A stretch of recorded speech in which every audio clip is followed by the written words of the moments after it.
Hi, my name is Alyssa O'Neill, and today I'm going to be doing my video tutorial over Flipgrid, which is a video response network for students, and it can be used with students as young as pre-K. You can access this via laptop, or you can download the app on your mobile device, and it is compatible with Apple and Android devices. And so I'm using my laptop, and when I get to flipgrid.com, you can either sign up if you don't have an account because it is free, or you can log in with an educator login if you have already created an account. I have already created an account, and I can log in with Google, but you could see Microsoft is also an option. When you first log in, it's going to take you to the screen that is titled My Grids, and this provides you with an overview of the total engagement time that your students have spent on your grids, and it also provides you with an overview of the total grids that you currently have. I'm going to show you how to add a new grid that you can use within your classroom. So once you click that, the Grid Launchpad pops up, and you'll have to select a grid community type. For my elementary students, we don't have individual emails, so we would need to create this using a student ID list. I'm going to go ahead and name this video tutorial. And if I want to create a flip code that somebody can access by just typing in the URL, as long as it is available, I can customize that. So video tutorial is available, and then I can personalize it if I choose to do that. The next step is to create and insert your student ID list. This was what was the most time consuming for me because you need to follow the directions very carefully.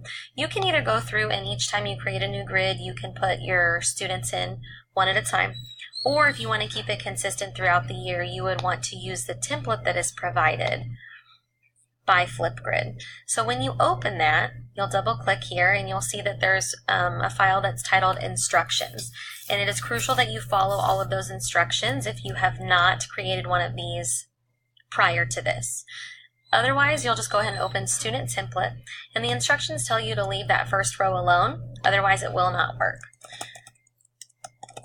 I'm going to fill this in, and you would typically use the student's first name, last name, and then create an ID for them, which is how they would log in. It's important that when you go to save this, you have to click File, Save As. You'll find the location where you want to save it, and you'll need to make sure that it is saved as a CSV file. If it is not saved as a CSV file, it will not work. And then you click Save. Now what I can do is I can go in and I can edit that anytime that I choose, and I can upload my entire roster right into the student ID list each time it is created. I just double click on the file, and as you can see, it inserts each of those individually with their identifier, which is how they will log in. Then you'll click Next. From here, you can review the student IDs. If you want to print a QR code for those, you can, or you can click Print List, which is an easy way for the students to access this if they have their own devices. And you can also print them off. And so this gives access to the whole grid and any topics that I put underneath that is the video tutorial. Then I'm going to launch my grid, and it should be ready to go. From this screen, you're going to see that this is the video tutorial grid. Within each grid, I can pin different topics that students can do a video response to. So you'll see that this one is ideas and it is inactive. I can make that active if I choose to do that. So when kids log into the video tutorial grid, they will have two different topics that they could post upon. And so from the My Grids screen, you'll be able to monitor that. Your flip code is right here. And if I click on this, you can view what that looks like as a student. This right here is the screen that students will see when they go to log in to record their video responses, and they just have to type in their ID. And so you can see that they would add their response, and once other people share, they would be able to view the other people in the class's response as well.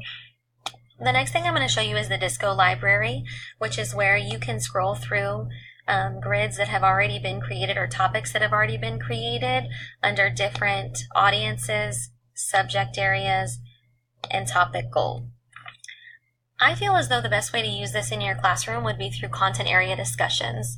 You could do formative assessments such as having students answer comprehension questions or doing a concept summary, an exit ticket, or anything like that. As far as summative assessments are concerned, I'm not sure I would do that is completely ideal for this, but you could go ahead and create a grid that has several different topics where students have to respond to questions that cover that entire topic. For the Bloom's taxonomy, I felt like it fell under the evaluate or analyze categories. And then for the SAMR model, I feel as though it falls under augmentation on the lower end because it would just replace a writing or a discussion that they would have previously done. But on the higher end, redefinition, because you could become globally connected if you choose to take it a step further than what I showed you today.